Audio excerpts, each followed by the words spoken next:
মেঘরাজ অপনার পাড়ার ওই মহিলার ছেলের প্রাণের ভয় দেখিয়ে ওই মহিলাকে দিয়ে নাড়ুর মধ্যে বিষাক্ত কোনো কেমিক্যাল দিয়ে সেটা ওই মহিলার মাধ্যমে আর্য সিংহ রায়কে খাওয়ানো হয় এবং আর্য সিংহ রায় ওই নাড়ু খাওয়ার পরে সাথে সাথে সেন্সলেস হয়ে মাটিতে পড়ে যায় এবং অপনা বুঝতে পেরে যায় এটা মেঘরাজের চাল। তারপর অপনা আর্যকে তার ভালোবাসার জুড়ে সুস্থ করে তোলে এবং মেঘরাজকে উচিত শিক্ষা দেওয়ার জন্য ছুটে যায়। তো বন্ধুরা, এই নিয়ে বিস্তারিত জানতে হলে ভিডিওতে লাইক দিয়ে পুরো ভিডিওটি দেখতে থাকো। শুরুতেই থাকছে আর্য অপনার মধ্যে রাগ অভিমান সবকিছুই মিটে যায়। তারা দুজন দুজনকে ভালোবেসে জড়িয়েও ধরে এবং অবশেষে তারা তাদের বাড়ির ছাদ থেকে নিচে নেমে আসে। সেখানে খাবারের আয়োজন করা হয়, নানা রকমের খাবার। আর ঠিক ওই মুহূর্তে মেঘরাজ অপনাদের পাড়ায় থাকা ওই মহিলাকে ব্ল্যাকমেইল করতে থাকে। তার ছেলেকে কিডন্যাপ করে নিয়ে গিয়েছে এবং তার ছেলেকে মেরে ফেলার হুমকি দিয়ে বলতে থাকে, তোমার ছেলেকে যদি জীবিত দেখতে চাও তাহলে আমার কথা মতো কাজ করো।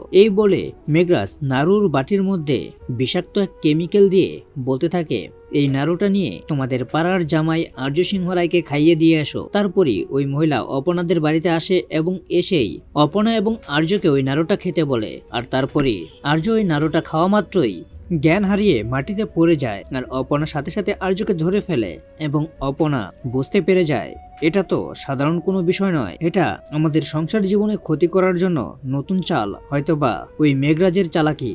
তারপরে অপনা তার ভালোবাসার জুড়ে আর্যকে সুস্থ করে তোলে এবং মেঘরাজকে উচিত শিক্ষা দেওয়ার জন্য ছুটে যায়। অপনার মধ্যে সম্পূর্ণরূপে রাজনন্দিনীর আত্মা ঢুকে যায়, এমনকি মেঘরাজের কাছে পৌঁছেও যায়। তারপর মেঘরাজকে উচিত শিক্ষা দেওয়ার জন্য সম্পূর্ণরূপে রেডি হয়ে যায় অপনা। তো বন্ধুরা, এভাবেই যদি অপনা মেঘরাজের চালাকি বেচতে দিয়ে মেঘরাজকে উচিত শিক্ষা দেয় তাহলে তোমাদের কার কার ভালো লাগবে তা এখনই কমেন্টে জানাও। আর এরকম নিত্য নতুন সিরিয়ালের আপডেট পেতে এখনই চ্যানেলটা সাবস্ক্রাইব করো।